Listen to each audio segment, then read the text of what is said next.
दानि दिनाव बे मुलुगाव संसार जानो थाखाय मोनसेल' बुस्थु नांगौ जाहैबाय।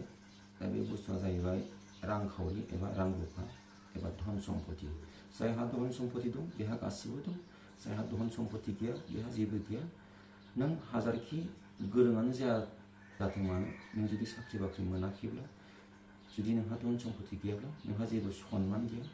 जायहा धन सम्पति दङ, रां रुफा दङ, गारि गुरा दङ, न' बिल्डिं दङ, बेहा सोरबा जुदि गारां गारा ख बेबायदि रोङैयाबो बेहा जोबोद सन्मान दङ। दानि मुगायानो जाहैबाय रां रुफाखौल' सिनायो। रां रुफा जायहा गैया बेहा जेबो गैया। खारन जुदि नोंहा गोरों जानानै जुदि रां रुफायानो गैयाब्ला नों न'खरखौबो सालायनोबो हाया, बा नोंहा नोंनि संसारखौबो, नोंनि निजेनि हिन्जावखौ गोजोन होनो हानाय बा न'खरनि बयखौबो गोजोन होनो हानाय नोंहा जेबो गैया।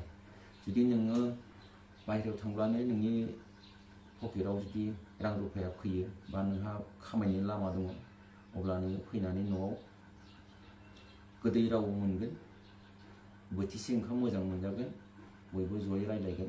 जुदि नोंहा रां रुफा जुदि आखायाव थायाब्ला नोंनि न'खराव फैनानैबा नों गोखा राव खोनानांगोन आरो नोङो जानाय समावबो नों गावखौनो गाव सिन्था खालामनांगौ जानानै फैगोन।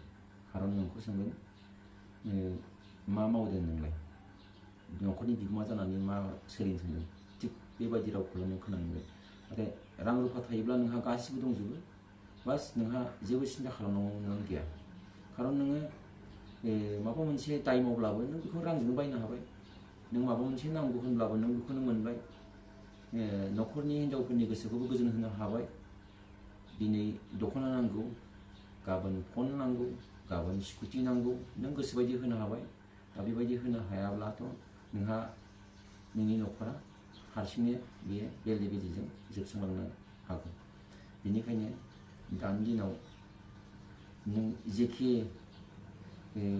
सुबिदायानो जाथों, जेजों सुबिदा मोनो बिदिनो रां खामाय, न'खरखौ सालाय। आरो सोरनिबा रां खामायनायखौ सोरबाया मेगन सानानै बा हिंसा जानायनि जेबो मुलाम्फा गैया। बेनिखायनो गावनि लामाजों गाव थां। आरो माथ्र बेखौल' आं बुंनो सानो, समाजनि जेबो दायनिगिरि जायो बेरेखा खामानि बेफोरखौल' दामाव।